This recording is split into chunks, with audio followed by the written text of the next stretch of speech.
Código de Processo Civil. Seção 4. Do depoimento pessoal. Artigo 385. Cabe à parte requerer o depoimento pessoal da outra parte, a fim de que seja interrogada na audiência de instrução e julgamento, sem prejuízo do poder do juiz de ordená-lo de ofício. Parágrafo 1. Se a parte pessoalmente intimada para prestar depoimento pessoal e advertida da pena de confesso não comparecer, ou comparecendo se recusar a depor, o juiz aplicar-lhe-á a pena. Parágrafo 2. É vedado a quem ainda não depôs assistir ao interrogatório da outra parte. Parágrafo 3. O depoimento pessoal da parte que residir em comarca, seção ou subseção judiciária diversa daquela onde tramita o processo poderá ser colhido por meio de videoconferência ou outro recurso tecnológico de transmissão de sons e imagens em tempo real, o que poderá ocorrer, inclusive, durante a realização da audiência de instrução e julgamento. Artigo 386. Quando a parte sem motivo justificado deixar de responder ao que lhe for perguntado ou empregar evasivas, o juiz, apreciando as demais circunstâncias e os elementos de prova, declarará na sentença se houver recusa de depor. Artigo 387. A parte responderá pessoalmente sobre os fatos articulados, não podendo servir-se de escritos anteriormente preparados, permitindo-lhe o juiz, todavia, a consulta a notas breves, desde que objetivem completar esclarecimentos. Artigo 388. A parte não é obrigada a depor sobre fatos. Inciso 1. Criminosos ou torpes que lhe forem imputados. Inciso 2. A cujo respeito por estado ou profissão deva guardar sigilo. Inciso 3. Acerca dos quais não possa responder sem desonra própria de seu cônjuge, de seu companheiro ou de parente em grau sucessível. Inciso 4. Que coloquem em perigo a vida do depoente ou das pessoas referidas no inciso 3. Parágrafo único. Esta disposição não se aplica às ações de Estado e de família. Seção 5. Da confissão. Artigo 389. A confissão judicial ou extrajudicial, quando a parte admite a verdade de fato contrário ao seu interesse e favorável ao do adversário. Artigo 390. A confissão judicial pode ser espontânea ou provocada. Parágrafo 1. A confissão espontânea pode ser feita pela própria parte ou por representante com poder especial. Parágrafo 2. A confissão provocada constará do termo de depoimento pessoal. Artigo 391. A confissão judicial faz prova contra o confitente, não prejudicando, todavia, os litisconsortes. Parágrafo único.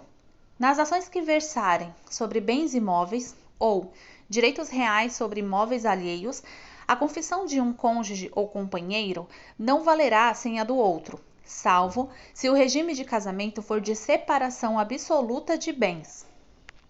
Artigo 392. Não vale, como confissão, a admissão em juízo de fatos relativos a direitos indisponíveis. Parágrafo 1. A confissão será ineficaz se feita por quem não for capaz de dispor do direito a que se referem os fatos confessados. Parágrafo 2. A confissão feita por um representante somente é eficaz nos limites em que este pode vincular o representado. Artigo 393. A confissão é irrevogável, mas pode ser anulada, se decorreu de erro de fato ou de coação. Parágrafo único. A legitimidade para a ação prevista no caput é exclusiva do confitente e pode ser transferida a seus herdeiros, se ele falecer após a propositura. Artigo 394. A confissão extrajudicial, quando feita oralmente, só terá eficácia nos casos em que a lei não exija a prova literal. Artigo 395. A confissão é, em regra, indivisível, não podendo a parte que a quiser invocar como prova aceitá-la no tópico que a beneficiar e rejeitá-la no que lhe for desfavorável, porém, cindir-se-á quando confitente a ela aduzir fatos novos, capazes de constituir fundamento de defesa de direito material ou de reconvenção. Seção 6. Da exibição de documentos ou coisa. Artigo 396. O juiz pode ordenar que a parte exiba documento ou coisa que se encontre em seu poder. Artigo 397. O pedido formulado pela parte conterá. Aí eu vou ler o que acontece. Foi mudado agora em 2021, né? Esse inciso. Então, eu vou ler o antigo e o novo, porque pode ser cobrado os dois, um dos dois, em prova. Na antiga redação, estava assim no inciso 1, a individualização tão completa quanto possível do documento ou da coisa. Então, vou ler novamente o artigo. Artigo 397. O pedido formulado pela parte conterá, inciso 1 na antiga redação, a individualização tão completa quanto possível do documento ou da coisa. Na nova redação está assim, que o pedido formulado pela parte conterá, inciso 1, a descrição tão completa quanto possível do documento ou da coisa, ou das categorias de documentos ou de coisas buscadas, que foi dada pela Lei 14.195 de 2021. O inciso 2, na antiga redação, dizia a finalidade da prova, indicando os fatos que se relacionam com o documento ou com a coisa. Na nova redação diz, inciso 2, a finalidade da prova com indicação dos fatos que se relacionam com o documento ou com a coisa ou com as suas categorias. Inciso 3, também foi modificado. Na antiga redação dizia assim, as circunstâncias em que se funda o requerente para afirmar que o documento ou a coisa existe e se acha em poder da parte contrária. Na nova redação diz, inciso 3, as circunstâncias em que se funda o requerente para afirmar que o documento ou a coisa existe, ainda que a referência seja a categoria de documentos ou de coisas, e se acha em poder da parte contrária. Artigo 398. O requerido dará sua resposta nos 5 dias subsequentes à sua intimação. Parágrafo único. Se o requerido afirmar que não possui o documento ou a coisa, o juiz permitirá que o requerente prove, por qualquer meio, que a declaração não corresponde à verdade. Artigo 399. O juiz não admitirá recusa se, inciso 1, o requerido tiver obrigação legal de exibir, inciso 2, o requerido tiver aludido ao documento ou à coisa no processo com o intuito de instituir prova, inciso 3, o documento por seu conteúdo for comum às partes. Artigo 400. Ao decidir o pedido, o juiz admitirá como verdadeiros os fatos que, por meio do documento ou da coisa, a parte pretenda provar se, inciso 1, o requerido não efetuar a exibição nem fizer nenhuma declaração no prazo do artigo 398. Inciso 2. A recusa for havida por ilegítima. Parágrafo único. Sendo necessário, o juiz pode adotar medidas indutivas, coercitivas, mandamentais ou subrogatórias para que o documento seja exibido. Artigo 401. Quando o documento ou a coisa estiver em poder de terceiro, o juiz ordenará a sua citação para responder no prazo de 15 dias. Artigo 402. Se o terceiro negar a obrigação de exibir ou a posse do documento ou da coisa, o juiz designará audiência especial, tomando-lhe o depoimento, bem como o das partes, e, se necessário, o de testemunhas, e, em seguida, proferirá a decisão. Artigo 403. Se o terceiro, sem justo motivo, se recusar a efetuar a exibição, o juiz ordenar-lhe-á que proceda o respectivo depósito em cartório ou em outro lugar designado no prazo de 5 dias, impondo ao requerente que o ressarça pelas despesas que tiver. Parágrafo único. Se o terceiro descumprir a ordem, o juiz expedirá mandado de apreensão, requisitando, se necessário, força policial, sem prejuízo da responsabilidade por crime de desobediência, pagamento de multa e outras medidas indutivas, coercitivas, mandamentais ou subrogatórias, necessárias para assegurar a efetivação da decisão. Artigo 404. A parte e o terceiro se escusam de exibir em juízo o documento ou a coisa se: inciso 1, concernente a negócios da própria vida da família; inciso 2, sua apresentação puder violar dever de honra; inciso 3, sua publicidade redundar em desonra à parte ou ao terceiro, bem como a seus parentes, consanguíneos ou afim, até o terceiro grau, ou lhes representar perigo de ação penal. Inciso 4.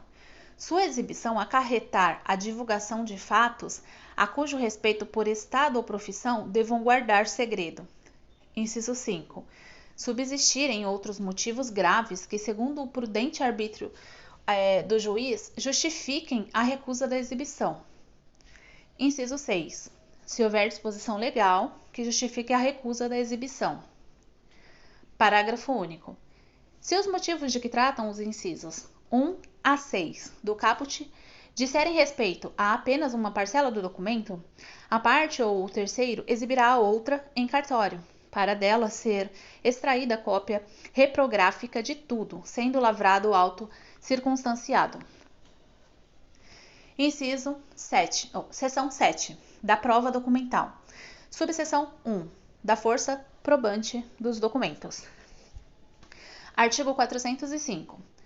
O documento público faz prova não só da sua formação, mas também dos fatos que o escrivão, o chefe de secretaria, o tabelião ou o servidor declarar que ocorreram em sua presença. Artigo 406. Quando a lei exigir instrumento público, como da substância do ato, nenhuma outra prova, por mais especial que seja, pode suprir-lhe a falta. Artigo 407. O documento feito por oficial público incompetente ou sem a observância das formalidades legais, sendo subscrito pelas partes, tem a mesma eficácia probatória do documento particular. Artigo 408. As declarações constantes do documento particular, escrito e assinado ou somente assinado, presumem-se verdadeiras em relação ao signatário. Parágrafo único. Quando, todavia, contiver declaração de ciência de determinado fato, o documento particular prova a ciência, mas não o fato em si, incumbindo o ônus de prová-lo ao interessado em sua veracidade. Artigo 409. A data do documento particular, quando a seu respeito surgir dúvida ou impugnação entre os litigantes, provar-se-á por todos os meios de direito. Parágrafo único. Em relação a terceiros, considerar-se-á datado o documento particular. Inciso 1. No dia em que foi registrado. Inciso 2. Desde a morte de algum dos signatários. Inciso 3. A partir da impossibilidade física que sobreveio a qualquer dos signatários. Inciso 4. Da sua apresentação em repartição pública ou em juízo. Inciso 5. Do ato ou do fato que estabeleça de modo certo a anterioridade da formação do documento. Artigo 410. Considera-se autor do documento particular. Inciso 1. Aquele que o fez e o assinou. Inciso 2. Aquele por conta de quem ele foi feito, estando assinado. Inciso 3. Aquele que, mandando compô-lo, não o firmou, porque, conforme a experiência comum, não se costuma assinar, como livros empresariais e assentos domésticos. Artigo 411. Considera-se autêntico o documento quando: inciso 1. O tabelião reconhecer a firma do signatário. Inciso 2. A autoria estiver identificada por qualquer outro meio legal de certificação, inclusive eletrônico, nos termos da lei. Inciso 3. Não houver impugnação da parte contra quem foi produzido o documento.